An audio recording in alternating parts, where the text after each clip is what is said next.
Buenas tardes, grupo número 2. Debido a problemas de conectividad no nos podemos conectar en el Google Meet.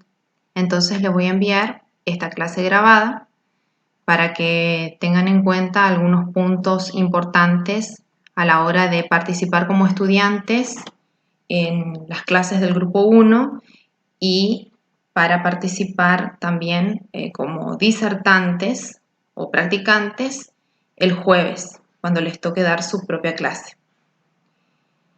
Antes de empezar la clase quiero recordar una cuestión importante. Por favor, grupo 2, envíenme por mensajería interna del aula virtual en qué turnos quieren realizar o pueden realizar su microclase. 2 personas, 2 compañeros ya me confirmaron, así que ellos ya tienen los primeros turnos de la mañana y el primer turno de la tarde. Los demás tienen que confirmarme, ¿sí? Pero mándenlo antes posible porque acuérdense que yo no tengo solo este espacio curricular o esta unidad curricular, sino que también tengo otras. Entonces tengo que dividir mi tiempo para atender las necesidades de todos. Bien, comencemos. Esta clase o tutoría estaba destinada justamente para despejar dudas. Lamentablemente no puedo recibir retroalimentación por lo que acaba de suceder, el tema de la conectividad. De todos modos, voy a habilitar, digamos, en la mensajería interna las consultas. No sé si voy a responder tan rápido como quisiera, pero voy a tratar de hacerlo. ¿Qué vamos a ver? Vamos a tratar 6 temas básicos. El primer tema tiene que ver con la definición de lo que es una microclase. ¿Qué es una microclase? El segundo, ¿para qué sirve? Es decir, la funcionalidad de la misma. El tercero, cómo se va a implementar la microclase y en este caso desde la virtualidad. Para ello, también tenemos que responder a la idea de con qué dispositivos vamos a trabajar las microclases.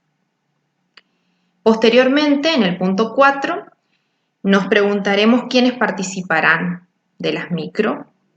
Y en el punto 5, cuáles son los criterios de evaluación que yo voy a tener en cuenta a la hora de, valga la redundancia, evaluarlos y poner las calificaciones correspondientes. Por último, vamos a trabajar la idea de narrativa pedagógica, pero va a ser una idea que la vamos a ir desarrollando en próximas clases. Quiero que se vaya gestando a partir de que terminen su microclase y después vamos a perfeccionar la escritura de la misma. Empecemos entonces. Primer punto, ¿qué es una microclase? Bueno, una microclase es una práctica simulada. Es una práctica de enseñanza y de aprendizaje que pone en juego ciertas estrategias, metodologías, actividades, formas de transmitir el conocimiento del practicante, del docente que está realizando la microclase, no solo para enseñar a los alumnos, sino para aprender del propio proceso, es decir, que es una práctica reflexiva también. Tiene este componente de reflexión y a su vez tiene esta idea de simular, ponerse en el papel de, pero siempre teniendo en cuenta que está dentro de un contexto que es un contexto artificial. ¿Por qué? Porque los alumnos que van a ser sus estudiantes ahora son sus propios compañeros, que van a funcionar como alumnos, pero no son adolescentes con las características que tienen los adolescentes. Es decir, hay que tener en cuenta que estas prácticas sirven para que uno vaya practicando el rol de docente, pero no tienen todos los componentes de una clase real, ¿sí? Es una simulación artificial. Esto hay que tener en cuenta.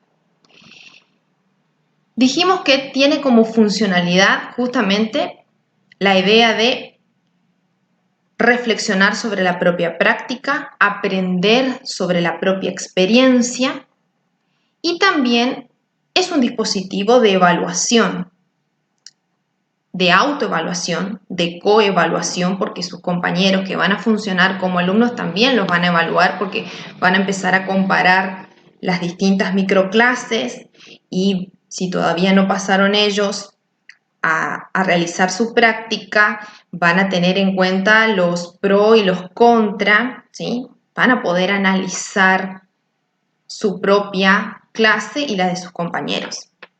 Y también un dispositivo de evaluación para mí. ¿Por qué? Porque es una forma de evaluar la didáctica de la expresión oral y de la comprensión oral. Cómo enseñan comprensión oral y cómo producen textos orales, es decir, cómo se desempeñan en la expresión oral. Por lo tanto, tienen que tener en cuenta todos los elementos de la expresión oral, es decir, no solo el componente verbal, sino también el componente paraverbal, tono de voz, vocalizaciones, evitar el uso reiterado y no solo reiterado, sino también exagerado de muletillas, bueno, bien, ¿sí? Esas son sí, por ejemplo, esas son muletillas. Y mantener un tono de voz que se pueda escuchar, que sea audible, una entonación clara y además tener fluidez en lo que se está diciendo, es decir, no entrecortar su discurso. Y por último, corrección verbal. Me equivoco en una palabra, no importa, puede suceder, puede ser los nervios que juegan en contra, pero me tengo que autocorregir. Eso en relación a lo paraverbal. Vamos al componente no verbal del discurso oral. El componente no verbal tiene que ver con esto: la postura, la gestualidad, la concentración. Yo les digo, es mucho más interesante trabajar en un aula virtual como Google Meet, porque yo puedo focalizar como docente la atención en ciertos rostros. En cambio, cuando uno se graba, se ve a sí mismo y no ve a los demás. Entonces parece que falta esa parte de la retroalimentación, de la mirada del otro, que hace que uno se concentre. Estos son aspectos fundamentales. La proxemia, si bien todos estamos distanciados por la virtualidad, sí o sí tenemos que tratar de grabarnos, encuadrarnos el rostro, ¿sí? Las manos inclusive, ustedes pueden ir moviendo la computadora, por ejemplo, de esta forma, si ustedes ven que no están bien encuadrados o que no se los puede observar. Mucha movilidad no tenemos ni desplazamiento como en una clase normal, pero estas cuestiones de claridad en lo visual es importante, esta cuestión. Vamos a los dispositivos para trabajar en el aula virtual. Bueno, ya vimos con el primer grupo cuáles eran los dispositivos. Vamos a trabajar con una notebook o netbook para poder observarnos, para estar todos en este aula virtual. Y trabajaremos con celulares. Los celulares van a utilizarse para enviar información, conceptos, teoría, actividades. Es indispensable el uso de los celulares en este tipo de clase virtual, porque como verán, por el aula de Google Meet no podemos enviar mucha información. A lo sumo podemos utilizar el chat para no interrumpir la audición, por ejemplo, de un audiovisual, de un video. Entonces, si vemos que alguien se desconectó o le pasó algo, le escribimos el chat a esa persona para que esa persona se dé cuenta que la cámara no lo está enfocando, que se perdió su audio, que no se le escucha lo que está diciendo, etc. Entonces, Eso es lo único de escritura que vamos a utilizar dentro del aula. Pero el celular va a ser un dispositivo de apoyo que nos va a ayudar a enviar esa información. La información enviada lo van a hacer, o sea, esa información va a ser enviada, mejor dicho, por el grupo de WhatsApp que se creó el día de hoy. Van a esperar que todos los compañeros del turno de mañana, es decir, del martes 20, envíen su información, desarrollen sus clases y ustedes estarían enviando, si las clases están aprobadas, si las secuencias están aprobadas, enviarían sus PowerPoint, sus audiovisuales o audios o el recurso con el que trabajen por Word vía el grupo de WhatsApp. ¿Sí?